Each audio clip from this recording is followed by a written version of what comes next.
നമസ്കാരം. വീണ്ടും ഒരു പാർലമെന്റ് തെരഞ്ഞെടുപ്പ് ആസന്നമായിരിക്കുകയാണ്. ഇന്ത്യ രാജ്യത്തിന് വലിയ പ്രത്യേകതകൾ ഈ തെരഞ്ഞെടുപ്പിനനുബന്ധിച്ച് ഉണ്ട് എന്നുള്ളത് ഒരു വസ്തുതയാണ്. ഈ രാജ്യം ഭരിച്ചുകൊണ്ടിരിക്കുന്ന നരേന്ദ്രമോദിയും സംഘപരിവാറുകളും ഈ രാജ്യം തുടർഭരണം നേടിയാൽ ഈ രാജ്യത്തിന്റെ പേര് ഉൾപ്പെടെ, ഈ രാജ്യത്തിന്റെ നിയമങ്ങൾ ഉൾപ്പെടെ, ഭരണഘടന ഉൾപ്പെടെ മാറ്റുമെന്ന് നരേന്ദ്രമോദിയും RSSും ഇന്ത്യയിലെ ജനങ്ങളോട് പറഞ്ഞ് വെല്ലുവിളിച്ചുകൊണ്ടാണ് ഈ തെരഞ്ഞെടുപ്പിനെ നേരിടുന്നത്. 400 സീറ്റ് നേടുമെന്ന് പറഞ്ഞ് തെരഞ്ഞെടുപ്പ് പ്രഖ്യാപനം മുതൽ ഈ തെരഞ്ഞെടുപ്പിന് നേതൃത്വം കൊടുക്കുന്ന നരേന്ദ്രമോദി ഒരു ഭാഗത്തും ഈ നരേന്ദ്രമോദിയുടെ ഫാസിസ്റ്റ് നയങ്ങളെ, ഭരണഘടനാ സ്ഥാപനങ്ങളോടുള്ള വെല്ലുവിളികളെ എതിർക്കുന്ന കോൺഗ്രസും ഇന്ത്യ സഖ്യവും മറുചേരിയും നിലനിൽക്കുന്ന ഒരു തെരഞ്ഞെടുപ്പാണ് ഇത്. ഈ രാജ്യത്തിന്റെ ജനാധിപത്യവും മതേതരത്വവും രാജ്യത്തിന്റെ നിലനിൽപ്പും, ഈ ഭാരതം എന്ന് പറയുന്ന, ഇന്ത്യ എന്ന് പറയുന്ന രാജ്യത്തിന്റെ നിലനിൽപ്പ് ഈ തെരഞ്ഞെടുപ്പിന്റെ വിധിയെ അടിസ്ഥാനപ്പെടുത്തിയാണ്. മതേതര മൂല്യങ്ങളുള്ള മതനിരപേക്ഷ രാഷ്ട്രീയ പാർട്ടികളൊക്കെ തന്നെയും നരേന്ദ്രമോദിക്കും സംഘപരിവാറിനുമെതിരെ ഈ തെരഞ്ഞെടുപ്പിൽ കൈകോർത്ത് പിടിച്ചുകൊണ്ടാണ് മുന്നോട്ട് പോകുന്നത്. അതിന്റെ കാരണം എന്ന് പറയുന്നത് 2014 വരെ ഈ രാജ്യം കോൺഗ്രസ് നേതൃത്വം കൊടുത്ത UPA ഗവൺമെന്റ് ആയിരുന്നു ഭരിച്ചത്. 2014 നരേന്ദ്രമോദി ഇന്ത്യയുടെ പ്രധാനമന്ത്രിയാകുന്നതിന് ഇന്ത്യൻ ജനങ്ങളോട് പ്രകടന പത്രികയിലടക്കം, പൊതുവേദിയിലെ പ്രസംഗങ്ങളടക്കം നിരവധി വാഗ്ദാനങ്ങളാണ് നൽകിയത്. മോദിയുടെ ഗ്യാരണ്ടി ആയിരുന്നു, മോദിസ് ഗ്യാരണ്ടി ആയിരുന്നു. ഗുജറാത്ത് മോഡൽ ഇന്ത്യ മുഴുവനും വികസനം നടത്തുമെന്ന് പറഞ്ഞ നരേന്ദ്രമോദിയുടെ വാഗ്ദാനങ്ങൾ എന്തൊക്കെ പാലിക്കപ്പെട്ടു എന്ന് നമ്മൾ ചർച്ച ചെയ്യുമ്പോൾ, നരേന്ദ്രമോദി ഈ ജനങ്ങളിലേക്ക്, ഇന്ത്യയിലെ ഓരോ സഹോദരന്മാരിലേക്കും പറഞ്ഞു വെച്ചത് ഇതാണ്: ഇന്ത്യയിലുള്ള കള്ളപ്പണങ്ങൾ വിദേശ രാജ്യങ്ങൾക്ക്, പ്രത്യേകിച്ച് പാകിസ്ഥാനിലേക്ക് അടക്കമുള്ള രാജ്യങ്ങളിലേക്ക് പോയിരിക്കുകയാണെന്നും ഇത് തിരികെ എത്തിച്ച് ഇന്ത്യയിലുള്ള ഒരു ശരാശരി ഇന്ത്യക്കാരന് 15 ലക്ഷം രൂപ വീതം അവന്റെ ബാങ്ക് അക്കൗണ്ടിലേക്കും നൽകുമെന്ന് പറഞ്ഞാണ് ആദ്യത്തെ തെരഞ്ഞെടുപ്പ് വാഗ്ദാനം ഇന്ത്യ ജനങ്ങൾക്ക് നൽകിയത്. ഈ ഗവൺമെന്റ് 10 വർഷം പിന്നിട്ടിരിക്കുന്നു. 15 ലക്ഷം രൂപ പോയിട്ട് 15 പൈസ ഇന്ത്യക്കാരന്റെ അക്കൗണ്ടിലേക്ക് നിക്ഷേപിക്കാൻ കള്ളപ്പണം തിരികെ പിടിക്കുന്നതിന് വേണ്ടി ഗവൺമെന്റ് കഴിഞ്ഞിട്ടില്ല. മാത്രമല്ല, കള്ളപ്പണം തിരികെ പിടിക്കുന്നതിന് വേണ്ടിയിട്ടാണ് നോട്ട് നിരോധനം നടത്തിയതെന്ന് നരേന്ദ്രമോദി പറയുമ്പോൾ, നരേന്ദ്രമോദി നിരോധിച്ച നോട്ടുകളെക്കാൾ കൂടുതൽ നോട്ടുകൾ റിസർവ് ബാങ്കിൽ തിരിച്ചെത്തി എന്നുള്ളതും വസ്തുതയാണ്. കള്ളപ്പണം പോലും വെളുപ്പിക്കുന്ന, കള്ളനോട്ടുകൾ പോലും വെളുപ്പിക്കുന്ന ഒരു പ്രക്രിയയായി ഇന്ത്യയിൽ നോട്ട് നിരോധനം മാറി എന്നുള്ളത് വസ്തുതാപരമായ ഒരു കാര്യമാണ്. നോട്ട് നിരോധനത്തിലൂടെ ഏറ്റവും കൂടുതൽ സാധാരണക്കാരായ ജനങ്ങളുടെ സമ്പദ് വ്യവസ്ഥ തകർക്കപ്പെട്ടിരുന്നു. ഈ രാജ്യത്ത് ഒരു സമ്പന്നന്റെയും സമ്പദ്ഘടനയിൽ നോട്ട് നിരോധനം ഒരു ഇടിവ് വരുത്തിയിട്ടില്ല എന്നുള്ളത് വസ്തുതയാണ്. ഈ രാജ്യത്തെ ഒരു നിരവധി പാവപ്പെട്ടവരാണ് പൈസ മാറുന്നതിന് വേണ്ടി ബാങ്കിലും ATMിലും ക്യൂ നിന്ന് തളർന്നു വീണ് മരിച്ചത്. ഒരു നേതാവും അല്ലെങ്കിൽ ഒരു BJPക്കാരനും അല്ലെങ്കിൽ ഇന്ത്യയിലുള്ള ഒരു കോർപ്പറേറ്റുകളും ബാങ്കിൽ ക്യൂ നിന്ന് മരണപ്പെട്ടതായി നമ്മൾ വാർത്തയിൽ കണ്ടില്ല. രണ്ടാമത്തെ ഏറ്റവും വലിയ വാഗ്ദാനമായിരുന്നു ഇന്ത്യയിൽ ഏറ്റവും കൂടുതൽ, ഒരു വർഷം 2 ലക്ഷം യുവാക്കൾക്ക്, യുവതികൾക്ക് തൊഴിലവസരം നൽകുമെന്ന് പറഞ്ഞത്. ഈ രാജ്യത്ത് 2 ലക്ഷം തൊഴിലവസരങ്ങൾ നൽകുവാനുള്ള സാഹചര്യം അന്ന് ഈ രാജ്യത്തുണ്ടായിരുന്നു. കാരണം അതിനു മുമ്പ് 60 വർഷം ഈ രാജ്യം ഭരിച്ച കോൺഗ്രസ് നിരവധി പൊതുമേഖലാ സ്ഥാപനങ്ങളാണ് ഈ രാജ്യത്തിന്റെ പുരോഗതിക്ക് വേണ്ടി, ജനങ്ങളുടെ നന്മയ്ക്ക് വേണ്ടി, ജനങ്ങളുടെ ക്ഷേമത്തിന് വേണ്ടി നിർമ്മിച്ചിട്ടുള്ളത്. നരേന്ദ്രമോദി കഴിഞ്ഞ 10 വർഷക്കാലമായി ഏതെങ്കിലും ഒരു പൊതുമേഖലാ സ്ഥാപനം പുതുതായി ഈ രാജ്യത്തിന് സംഭാവന നൽകിയിട്ടുണ്ടോ? ജനങ്ങൾ ചിന്തിക്കേണ്ടുന്ന ഒരു വിഷയമാണ്. ഈ രാജ്യത്തുണ്ടായിരുന്ന പൊതുമേഖലാ സ്ഥാപനങ്ങൾ അദാനിക്കും അംബാനിക്കും റിലയൻസിനും അടക്കമുള്ള നരേന്ദ്രമോദിയുടെ ഉറ്റ സഹോദരന്മാർക്ക്, ഉറ്റ സ്നേഹിതന്മാർക്ക് എഴുതി നൽകിയതല്ലാതെ, വിൽപ്പന നടത്തിയതല്ലാതെ, അവർക്ക് ലാഭമുണ്ടാകുന്നതിന് വേണ്ടി ഗവൺമെന്റ് പോലും പല സമയങ്ങളിലും സബ്സിഡികൾ നൽകിക്കൊണ്ട്, അവർക്ക് ലോണുകൾ നൽകിക്കൊണ്ട്, അവരിൽ നിന്നും കൃത്യമായ സെക്യൂരിറ്റി വാങ്ങിക്കാതെ, അവരിൽ നിന്നും കൃത്യമായ സെക്യൂരിറ്റി ആനുപാതികമായ തുകയല്ലാതെ അവർക്ക് നിരവധിയായ ലോണുകൾ, കോടിക്കണക്കിന് രൂപയാണ്, ലക്ഷക്കണക്കിന് കോടിക്കണക്കിന് രൂപ നൽകിയത് നമ്മൾ കണ്ടതാണ്. ഈ രാജ്യത്ത് ഒരു പാവപ്പെട്ടവന്റെ പോലും, ഒരു കർഷകന്റെ പോലും, ഒരു വിദ്യാർത്ഥിയുടെ പോലും ലോണുകൾ എഴുതിത്തടാൻ ഈ ഗവൺമെന്റ് കഴിഞ്ഞില്ല എന്നുള്ളതാണ്. രണ്ടാമത്തെ വാഗ്ദാനവും നിറവേറ്റിയില്ല എന്നുള്ളത് വളരെ ക്ലിയർ ആയിരുന്നു. ഈ രാജ്യത്തെ ജനങ്ങളെ ഏറ്റവും കൂടുതൽ ആകാംക്ഷയിലും ഈ രാജ്യത്തെ ജനങ്ങളെ ഏറ്റവും കൂടുതൽ ആകർഷിച്ചത് മറ്റൊന്നായിരുന്നു. ഈ രാജ്യത്ത് 2014 ക്രൂഡ് ഓയിലിന്റെ വില ഏറ്റവും കൂടുതൽ നിലനിന്ന സമയം എന്ന് പറയുന്നത്. ഒരു ബാരൽ ക്രൂഡ് ഓയിലിന് $140 എത്തി നിൽക്കുമ്പോൾ ഇന്ത്യയിൽ 65 രൂപയ്ക്ക് പെട്രോളും ഡീസലും കിട്ടുന്ന സാഹചര്യം ഉണ്ടായിരുന്നു. അവിടെ നിന്നും നരേന്ദ്രമോദി പ്രഖ്യാപിച്ചത് 2014 50 രൂപയിൽ താഴെ പെട്രോളും ഡീസലും ലഭിക്കുമെന്നാണ് പ്രഖ്യാപിച്ചത്. BJP നേതാക്കന്മാർ തെരഞ്ഞെടുപ്പ് യോഗങ്ങളിൽ പറഞ്ഞത് 50 രൂപയ്ക്ക് താഴെ പെട്രോളും ഡീസലും ലഭിക്കുമെന്ന് പറഞ്ഞു. ക്രൂഡ് ഓയിലിന്റെ വില 140 നിന്നും 80 രൂപയായി കുറഞ്ഞിട്ട് പെട്രോളിന്റെയും ഡീസലിന്റെയും വില എത്രയാണ്? ഇന്ത്യൻ വിപണിയിൽ ലഭിക്കുന്നത് പെട്രോളിനും ഡീസലിനും 100 രൂപയിൽ കൂടുതൽ കൊടുക്കണം. അപ്പോൾ ഈ രാജ്യത്തെ സാധാരണക്കാരന്റെ ക്ഷേമവും അവന്റെ നിത്യവൃത്തിയും ഒന്നുമല്ല ഗവൺമെന്റിന് ലക്ഷ്യം വെക്കുന്നത്. ഈ രാജ്യത്തെ ജനങ്ങളെ ചൂഷണം ചെയ്യുക എന്ന മുദ്രാവാക്യമാണ്. നരേന്ദ്രമോദി 2014 നൽകിയ മറ്റൊരു ഗ്യാരണ്ടിയാണ് അവിടെ പൊളിഞ്ഞത്. ഈ രാജ്യത്ത് ബേട്ടി പഠാവോ ബേട്ടി ബച്ചാവോ എന്ന് പറഞ്ഞിട്ട് ഈ രാജ്യത്ത് ഏറ്റവും കൂടുതൽ സ്ത്രീകൾ ആക്രമിക്കപ്പെടുന്ന, സ്ത്രീകൾക്കെതിരെ ലൈംഗിക അതിക്രമങ്ങൾ നേരിടുന്ന ഒരു രാജ്യമായി ഈ രാജ്യം മാറിയിരിക്കുന്നത് നരേന്ദ്രമോദിയുടെ കാലഘട്ടത്താണ്. ഈ രാജ്യത്ത് പട്ടിണി കൊണ്ട് അല്ലെങ്കിൽ ഈ രാജ്യത്ത് അന്നം കൂട്ടുന്ന കർഷകർ അവരുടെ ജീവൻ നിലനിർത്തുന്നതിന് വേണ്ടി, അവരുടെ ജീവനോപാധികൾ നിലനിർത്തുന്നതിന് വേണ്ടി അവർ ഉണ്ടാക്കുന്ന കാർഷിക വിളകൾ അവർ നിശ്ചയിക്കുന്ന വിലയ്ക്ക് വിൽക്കാൻ കഴിയാത്ത ഒരു രാജ്യമായി നമ്മുടെ രാജ്യം മാറിയിരിക്കുന്നു. കേന്ദ്രത്തിൽ നരേന്ദ്രമോദി കർഷകർക്കെതിരെ കോർപ്പറേറ്റുകൾക്ക് വേണ്ടി കോർപ്പറേറ്റുകൾ കാർഷിക വിളകൾ എത്രയാണെന്ന് കണ്ടെത്തുകയും അവർ നിശ്ചയിക്കുന്ന വിലയ്ക്ക് കർഷകന്റെ വിളകൾ എടുക്കുന്ന രീതിയിൽ, വാങ്ങിക്കുന്ന രീതിയിൽ വില നിശ്ചയിക്കുവാനുള്ള അവകാശം പുതിയ നിയമത്തിലൂടെ കർഷക വിരുദ്ധ നിയമമായി ഈ രാജ്യത്ത് പാസാക്കിയപ്പോൾ അതിനെതിരെ സമരം ചെയ്യാൻ പോലും ഈ രാജ്യത്തെ കർഷകർക്ക് അവകാശമില്ലേ? അങ്ങനെ സമരം ചെയ്ത എത്ര കർഷകരെയാണ് ഈ ഗവൺമെന്റ് വെടിവെച്ചു കൊന്നത്? എത്ര കർഷകരെയാണ് വണ്ടിയിടിച്ച് കൊലപ്പെടുത്തിയത്? ആ കേസിൽ കേന്ദ്രമന്ത്രിയുടെ മകനടക്കം പ്രതികളല്ലേ? ഈ രാജ്യത്തെ സാധാരണക്കാരന് വേണ്ടി ശബ്ദിക്കാൻ ഈ നരേന്ദ്രമോദിക്ക് യാതൊരു വിധമായിട്ടുള്ള അവകാശവും നിലവിൽ ഇല്ല എന്നുള്ളതിന് നിരവധി തെളിവുകൾ നമുക്ക് സമാധാനം. ഈ രാജ്യത്തെ സ്ത്രീകളെ, ഈ രാജ്യത്തെ വീട്ടമ്മമാരെ സ്വാധീനിക്കുവാൻ ഈ രാജ്യത്ത് LPGയുടെ വില 2014 370 രൂപയായിരുന്നുവെങ്കിൽ അവർക്ക് 300 രൂപയ്ക്ക് LPG നൽകുമെന്ന് പറഞ്ഞാണ് ഈ ഗവൺമെന്റ് അധികാരത്തിൽ വന്നത്. ഇന്ന് LPG സിലിണ്ടർ ഒന്നിന് 1000 രൂപ കൊടുക്കണം. LPGയുടെ സബ്സിഡി, ഗവൺമെന്റ് അടക്കിയിരുന്ന സബ്സിഡി, കോൺഗ്രസ് കൊണ്ടുവന്നൊരു സബ്സിഡി നിയമങ്ങൾ അട്ടിമറിച്ചുകൊണ്ടാണ് ഇന്ന് ഈ രാജ്യത്ത് നരേന്ദ്രമോദി മുന്നോട്ട് പോകുന്നത്. നരേന്ദ്രമോദി ഒരു കാര്യത്തിൽ വളരെ ക്ലിയറായി നരേന്ദ്രമോദിക്കും നരേന്ദ്രമോദിയുടെ BJPക്കും ഒരു കാര്യം മനസ്സിലായിരിക്കുന്നു. ഈ തിരഞ്ഞെടുപ്പിൽ പരാജയം കോൺഗ്രസിനോടൊപ്പമല്ല, ഈ രാജ്യത്ത് BJPക്കൊപ്പമാണ് പരാജയമെന്ന് മനസ്സിലാക്കിക്കൊണ്ട് തന്നെയാണ് ഇന്ത്യ സഖ്യം രൂപം കൊണ്ടത് മുതൽ ഈ രാജ്യത്ത് വിളറി പിടിച്ച ഒരു പ്രധാനമന്ത്രിയായി BJP നേതാവ് നരേന്ദ്രമോദി മാറിയിരിക്കുന്നു എന്നുള്ളത്. ഈ രാജ്യത്ത് നരേന്ദ്രമോദിയുടെ അധികാരം നഷ്ടപ്പെട്ടാൽ ആദ്യം തീഹാർ ജയിലിലെത്തുക നരേന്ദ്രമോദി ആയിരിക്കും. വ്യാപം കേസിലെ അഴിമതിയെ പറ്റി ജനങ്ങൾക്കറിയാം. 1700 പ്രതികളുണ്ടായിരുന്ന വ്യാപം കേസിൽ അവിടെ വ്യാപം എന്ന് പറയുന്ന മധ്യപ്രദേശിലെ ഒരു പൊതുമേഖലാ സ്ഥാപനങ്ങളിലേക്ക് പരീക്ഷകൾ നടത്തുകയും എൻട്രൻസ് കമ്മീഷൻ പരീക്ഷകൾ നടത്തുകയും ചെയ്തിരുന്ന ആ വ്യാപത്തിന്റെ ബോർഡിൽ നിരവധി സ്വാധീനം ചെലുത്തിയാണ് മണ്ടന്മാരായിട്ടുള്ള ലക്ഷക്കണക്കിന് കോടിക്കണക്കിന് രൂപ കൈക്കൂലി വാങ്ങിയിട്ട് അവിടുത്തെ മുഖ്യമന്ത്രിയും അവിടുത്തെ ഗവർണർ അടക്കമുള്ള BJP നേതാക്കന്മാർ മറ്റുള്ള ഉദ്യോഗാർത്ഥികളെ തള്ളിക്കയറ്റിയത്. സുപ്രീം കോടതി പോലും ആ കേസിൽ ഇടപെട്ടുകൊണ്ട് നിരവധി ഡോക്ടർമാരായി പഠിച്ചിറങ്ങിയവരുടെ ബിരുദം പോലും ക്യാൻസലാക്കുന്ന രീതിയിൽ വളരെ സീരിയസ് ആയി അത് അന്വേഷിച്ച് മുന്നോട്ട് പോകുമ്പോൾ അതിൽ 1700 പ്രതികളിലെ പ്രധാനപ്പെട്ട 41 പ്രതികളെയാണ് കൊലപ്പെടുത്തിയത് എന്നുള്ളത് നമ്മൾ മനസ്സിലാക്കേണ്ടതായിട്ടുണ്ട്. നരേന്ദ്രമോദിയിലേക്ക് ഈ അഴിമതി എത്തുക തന്നെ ചെയ്യും എന്നുള്ള കാര്യത്തിൽ യാതൊരു തർക്കവുമില്ല. മാത്രമല്ല, റഫാൽ അഴിമതി കോടിക്കണക്കിന് രൂപയുടെ അഴിമതിയാണ് റഫാൽ യുദ്ധവിമാനം വാങ്ങിച്ചതിലൂടെ ഈ രാജ്യത്ത് നടപ്പിൽ. ഏറ്റവും വലിയ അഴിമതിയെ ഇലക്ട്രൽ ബോണ്ടിനെ നമുക്ക് കാണാൻ കഴിയും. ഇലക്ട്രൽ ബോണ്ട് എന്ന് പറയുന്ന ഒരു സിസ്റ്റം ഈ രാജ്യത്ത് ഇംപ്ലിമെന്റ് ചെയ്തത് BJP ആണ്. ഏറ്റവും വലിയ അഴിമതി നടത്തുന്നതിന് വേണ്ടി, അഴിമതി നിയമപരമായി ഒരു അവകാശമാക്കി മാറ്റുന്നതിനുള്ള ഒരു ഉപാധിയായി ഇലക്ട്രൽ ബോണ്ട് സിസ്റ്റത്തെ നരേന്ദ്രമോദി മാറ്റി എന്നുള്ളതാണ് വസ്തുത.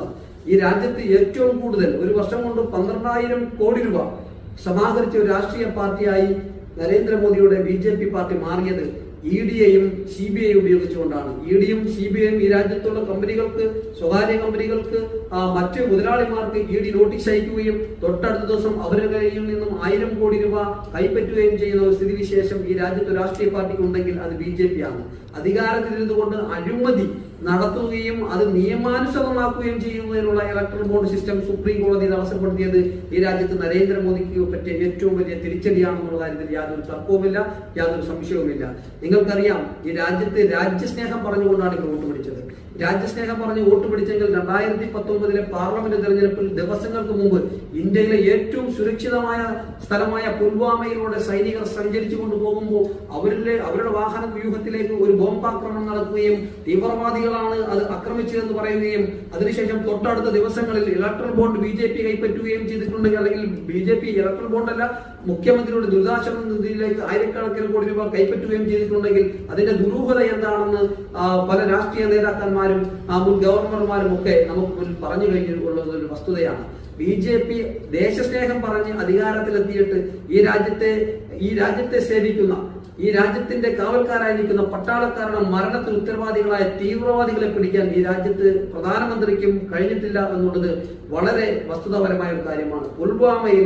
പുൽവാമയിൽ കൊല്ലപ്പെട്ട, പുൽവാമയിൽ വീരമൃത്യു വരിച്ച ജവാന്മാരുടെ നീതിക്ക് വേണ്ടി, അവരുടെ നീതി ഉറപ്പാക്കുന്നതിന് വേണ്ടി ഈ രാജ്യത്ത് ഒരു ഭരണമാറ്റം ഉണ്ടാകണം. ആ ഭരണമാറ്റത്തിന് നേതൃത്വം കൊടുക്കാൻ ഇത് മനസ്സിലാക്കിക്കൊണ്ടാണ് ഇതിനെ പ്രതിരോധിക്കാൻ ഇന്ത്യ സഖ്യം മുന്നോട്ട് വന്നത്. ഇന്ത്യ സഖ്യത്തിന് നേതൃത്വം കൊടുക്കുന്നത് ഇന്ത്യൻ നാഷണൽ കോൺഗ്രസ് ആണ്. ഇന്ത്യൻ നാഷണൽ കോൺഗ്രസിനോടൊപ്പം ഈ രാജ്യത്ത് നിരവധി രാഷ്ട്രീയ പാർട്ടികൾ ദേശീയ നേതൃത്വത്തിൽ തന്നെ ഒരുമിച്ച് കഴിഞ്ഞു എന്നുള്ളത് ഈ രാജ്യത്ത് ജനാധിപത്യ മതനിരപേക്ഷ രാഷ്ട്രീയ പാർട്ടികൾക്കും ഈ രാജ്യത്ത് സാധാരണക്കാരായ ജനങ്ങൾക്കും ആശ്വാസം പകരുന്നു. ഈ രാജ്യത്തെ വെട്ടിമുറിക്കാനല്ല, ഈ രാജ്യത്തെ ചേർത്ത് നിർത്താനാണ്. ഈ രാജ്യത്തെ കർഷകരെ വെടിവെച്ചു കൊല്ലാനല്ല, ഈ രാജ്യത്തെ കർഷകർക്ക് നിരവധി ക്ഷേമ പ്രവർത്തനങ്ങൾ, അവരുടെ കർഷകർക്ക് കൂടുതൽ ആനുകൂല്യങ്ങൾ നൽകുന്നതിന് വേണ്ടി, അവരുടെ വിളകൾക്ക് സ്ഥിരമായിട്ടുള്ള വരുമാനം ഉറപ്പുവരുത്തുന്നതിന് വേണ്ടിയിട്ടാണ്. വിദ്യാർത്ഥികളുടെ വിദ്യാഭ്യാസ ലോണിൽ പോലും ഇളവ് വരുത്തി വിദ്യാർത്ഥികൾ കൂടുതൽ അവസരങ്ങൾ നൽകുന്നതിന് വേണ്ടി, ഈ രാജ്യത്തെ സ്ത്രീകൾക്ക് ഒരു വർഷം ഏറ്റവും കൂടുതൽ ആനുകൂല്യം ലഭിക്കുന്നതിന് വേണ്ടി ഒരു വർഷം 1 ലക്ഷം രൂപ വീതം നൽകുന്ന പ്രകടന പത്രിക കോൺഗ്രസ് ഇറക്കിയിരിക്കുന്നത്. കോൺഗ്രസ് മുൻകാലങ്ങളിൽ നിരവധി ആനുകൂല്യങ്ങൾ ചെയ്തിട്ടുള്ളതിന്റെ അടിസ്ഥാനത്തിൽ തന്നെയാണ് ഈ രാജ്യത്തിന്റെ സിറ്റിസൺഷിപ്പ് അമെന്റ്മെന്റ് ആക്ട് ഈ രാജ്യത്ത് ഇപ്പോൾ BJP ഗവൺമെന്റ് കൊണ്ടുവന്നു. എന്തുകൊണ്ടാണ്? ഈ രാജ്യത്ത് പൗരത്വം കൊടുക്കുന്നതിനെ പറ്റി ഒരു നിയമം ഇല്ലാത്തത് കൊണ്ടാണ്. നമ്മുടെ ഭരണഘടനയിൽ 5 മുതൽ 11 വരെയുള്ള ആർട്ടിക്കിളിൽ കൃത്യമായി ഭരണഘടനയിൽ പൗരത്വത്തെ പറ്റി സംസാരിക്കുന്നുണ്ട്, പറ്റി പ്രതിപാദിക്കുന്നുണ്ട്. അതൊന്നുമല്ല പ്രശ്നം. ഈ രാജ്യത്തെ ന്യൂനപക്ഷങ്ങളെ ഈ രാജ്യത്ത് നിന്നും തുടച്ചു മാറ്റുന്നതിന് വേണ്ടി, ഈ രാജ്യത്തിന് പുറത്തു നിന്നും മുസ്ലിങ്ങൾ ഈ രാജ്യത്തേക്ക് കടന്നു വന്നാൽ അവർക്ക് പൗരത്വം, ഈ രാജ്യത്തെ നിയമങ്ങളിൽ ഒന്നും തന്നെ ജാതിയുടെയോ മതത്തിന്റെയോ വർണ്ണത്തിന്റെയോ ഭാഷയുടെയോ ഒന്നും ഡിസ്ക്രിമിനേഷൻ ഉണ്ടാവാതെ വളരെ സുതാര്യമായി എല്ലാവർക്കും വേണ്ടി എല്ലാ ഇന്ത്യൻ സിറ്റിസണും ഒരുപോലെ നീതി കിട്ടുന്ന നിയമങ്ങൾ ഉണ്ടാക്കിയപ്പോൾ നരേന്ദ്രമോദി അധികാരത്തിൽ വന്നപ്പോൾ എന്താണ് ചെയ്തത്? ഈ രാജ്യത്തെ പല നിയമങ്ങളും മാറ്റി എഴുതി. നമ്മുടെ മരുന്നുകൾ ഈ രാജ്യത്ത് കഴിഞ്ഞ 10 വർഷമായി ഏറ്റവും കൂടുതൽ വില നൽകുന്ന ഒരു സാഹചര്യം നമുക്കിടയിലുണ്ട്. മരുന്നുകൾക്ക് ഇത്രയേറെ വില കൂടാനുള്ള കാരണം എന്താണ്? മരുന്നുകൾക്ക് പേറ്റന്റ് നിയമം, പുതിയ ഒരു മരുന്ന് കണ്ടുപിടിച്ചാൽ പേറ്റന്റ് കൊടുക്കുന്ന സംവിധാനം ഈ രാജ്യത്തില്ല എന്ന കാലഘട്ടത്തിൽ ഈ രാജ്യത്ത് കോൺഗ്രസ് ആ നിയമം, അങ്ങനെ ഒരു പേറ്റന്റ് നിയമം കൊടുക്കാതിരുന്ന കാലഘട്ടത്തിൽ അതിനെതിരെ ഈ ഇന്ത്യൻ പാർലമെന്റ് പേറ്റന്റ് നിയമം മെഡിസിന് കൊടുത്തുകൊണ്ട് ഏറ്റവും കൂടുതൽ കുത്തക മുതലാളിമാർക്ക് മരുന്ന് നിർമ്മാണം നടത്തുവാനും മരുന്നുകൾ അവർക്കിഷ്ടമുള്ള വിലയിൽ വിൽക്കുന്നതിനുള്ള അവസരം നൽകിയത് നരേന്ദ്രമോദിയാണ്. ഈ രാജ്യത്തെ കോർപ്പറേറ്റുകൾക്ക് വേണ്ടി ഭൂമി ഏറ്റെടുക്കുന്നതിന് വേണ്ടി ഈ രാജ്യത്തെ ലാൻഡിലോ ഈ രാജ്യത്തെ ഭൂനിയമം മാറ്റിയത് നരേന്ദ്രമോദിയാണ്.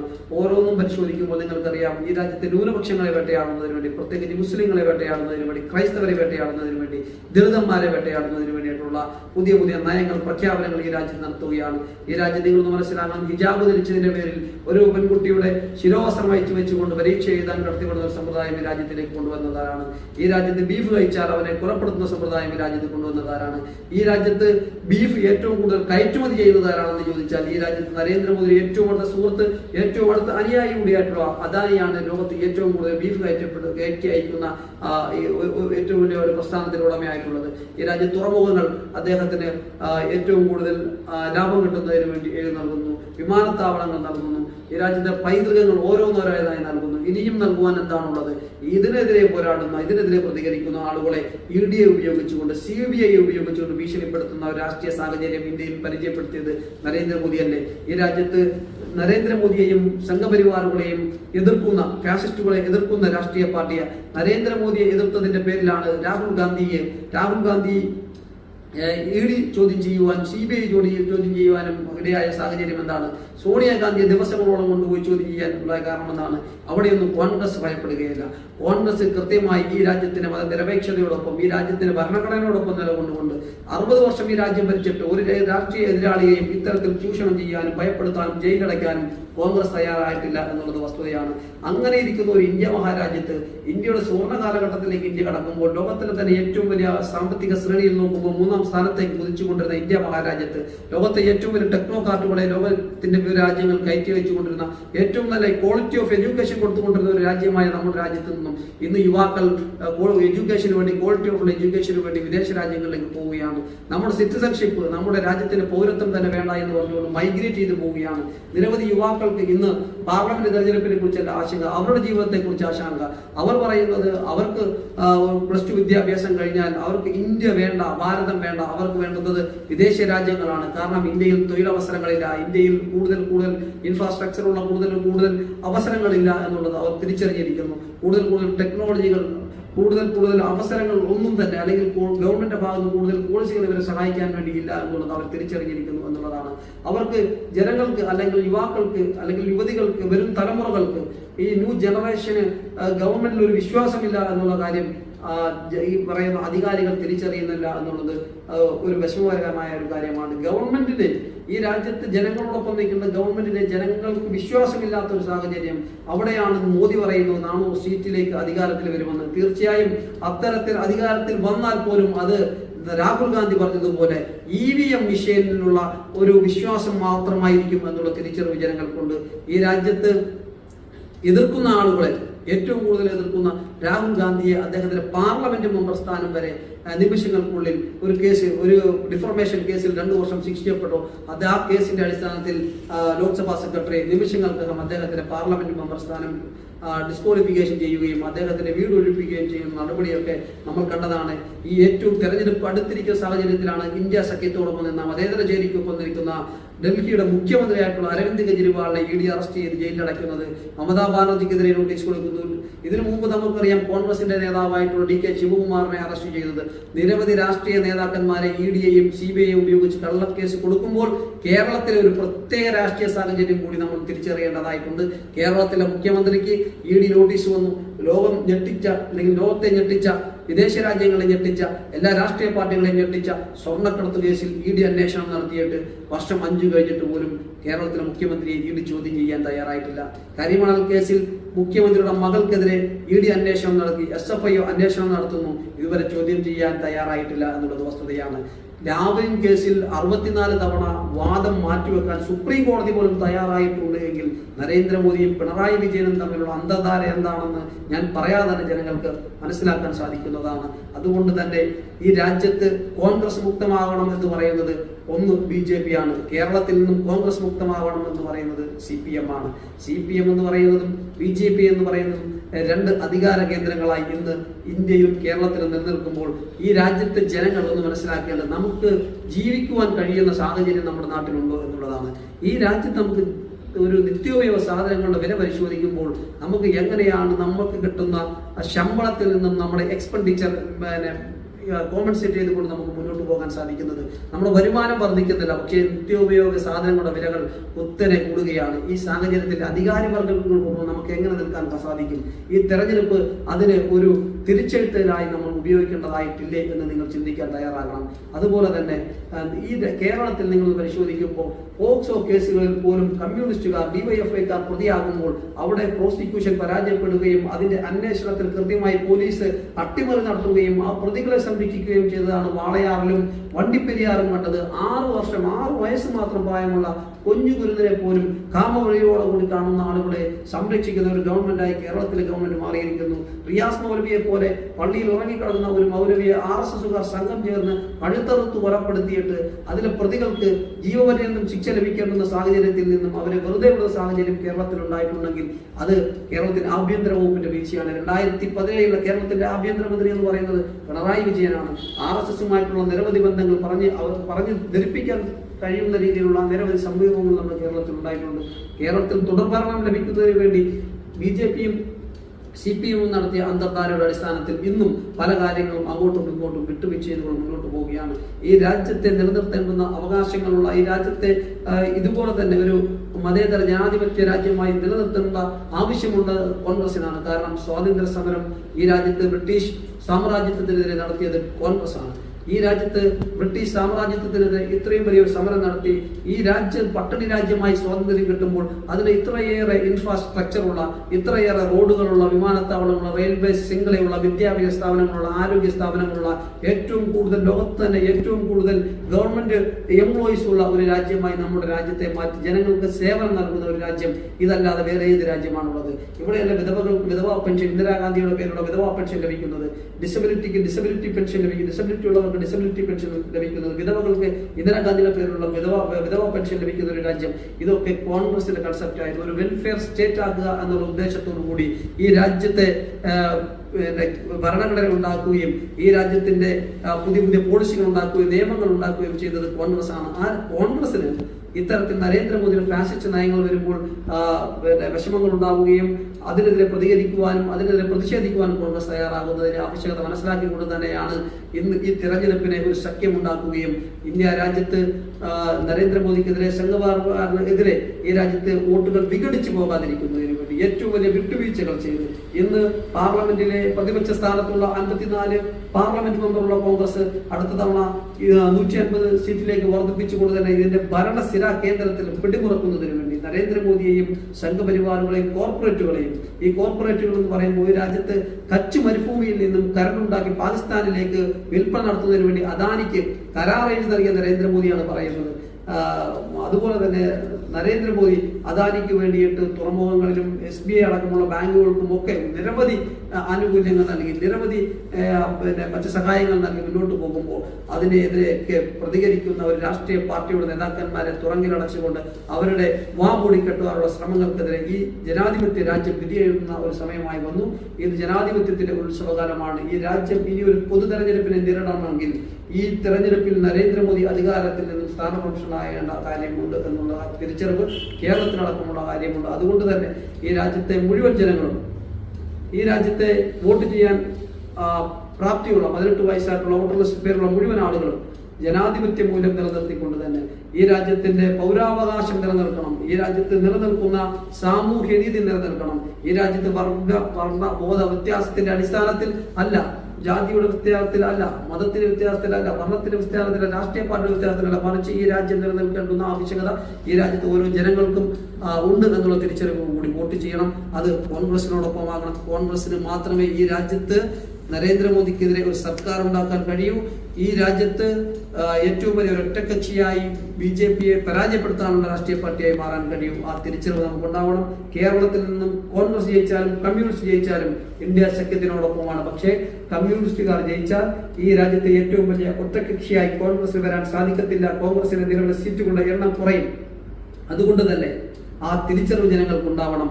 ഈ രാജ്യത്ത് തെരഞ്ഞെടുപ്പുകളിൽ ചിഹ്നം നിലനിർത്താൻ വേണ്ടിയിട്ടല്ല, രാജ്യം നിലനിർത്താൻ വേണ്ടിയിട്ട്, രാജ്യത്തിന്റെ അന്തസത്ത ഉൾക്കൊണ്ടുകൊണ്ട് തന്നെ രാജ്യത്തിന്റെ ഐക്യം നിലനിർത്തുന്നതിന് വേണ്ടി മുൻകാലത്ത് രക്തസാക്ഷികളായിട്ടുള്ള നമ്മുടെ പ്രിയങ്കരായിട്ടുള്ള രാജീവ് ഗാന്ധിയും ഇന്ദിരാഗാന്ധിയും മുൻ പ്രധാനമന്ത്രിമാരുടെ രക്തസാക്ഷിത്വം നമ്മൾ ഉൾക്കൊണ്ട് തന്നെ, മഹാത്മാഗാന്ധിയുടെ രക്തസാക്ഷിത്വം ഉൾക്കൊണ്ട് തന്നെ നമ്മൾ മുന്നോട്ട് പോകണം. തെരഞ്ഞെടുപ്പിൽ നന്മയ്ക്ക് വോട്ട് നൽകണം. അതുകൊണ്ട് തന്നെ കോൺഗ്രസിന് വോട്ട് നൽകണം, ഐക്യ ജനാധിപത്യ മുന്നണിക്ക് വോട്ട് നൽകണം. രാഹുൽ ഗാന്ധിക്ക് വിജയം വരുത്തുന്നതിന് വേണ്ടിയുള്ള പ്രവർത്തനങ്ങൾ നമ്മൾ ഏകോപിപ്പിക്കണം. ഓരോ ഇന്ത്യക്കാരനും ഇത്തരം തിരിച്ചറിവുകൾ ഉണ്ടായിക്കൊണ്ട് തന്നെ ഈ രാജ്യത്തെ ചൂഷണം ചെയ്യുന്ന ചൂഷകരിൽ നിന്നും, ഈ രാജ്യത്ത് വർഗ വ്യത്യാസത്തിന്റെ അടിസ്ഥാനത്തിൽ വീണ്ടും ഒരു സവർണാധിപത്യത്തിലേക്ക് രാജ്യം കൊണ്ടുപോകാൻ ആഗ്രഹിക്കുന്ന, മുൻകാലങ്ങളിൽ കൂടുതൽ ആളുകളെയും ചൂഷണം ചെയ്തിരുന്നത് സവർണന്മാരായിട്ടുള്ള ആളുകളാണ്. അവർണരായിട്ടുള്ള ആളുകളെ ഈ രാജ്യത്ത് കോൺസെൻട്രേഷൻ ക്യാമ്പുകളിലേക്ക് അയക്കുന്നതിന് വേണ്ടിയിട്ടുള്ള തീരുമാനമെടുത്തിട്ടുള്ള നരേന്ദ്രമോദിയെയും സംഘപരിവാറുകളെയും മാറ്റുന്നതിന് വേണ്ടി ക്രിസ്ത്യാനികളെയും മുസൽമാനെയും ദളിതരെയും മറ്റു പിന്നോക്ക വിഭാഗത്തിലുള്ളവരെയും ഈ രാജ്യത്ത് നിന്നും പണിയടച്ച് പിണ്ടം വെക്കുന്നതിനുള്ള ശ്രമങ്ങൾ നടത്തുന്നവർക്കെതിരെ കൃത്യമായ നിലപാടോടുകൂടി, കൃത്യമായ ബോധത്തോടുകൂടി, കൃത്യമായ ഉത്തരവാദിത്തോടുകൂടി ഈ തെരഞ്ഞെടുപ്പിനെ കാണണം എന്ന് മാത്രം ഈ അവസരത്തിൽ ഓർമ്മപ്പെടുത്തുകയാണ്.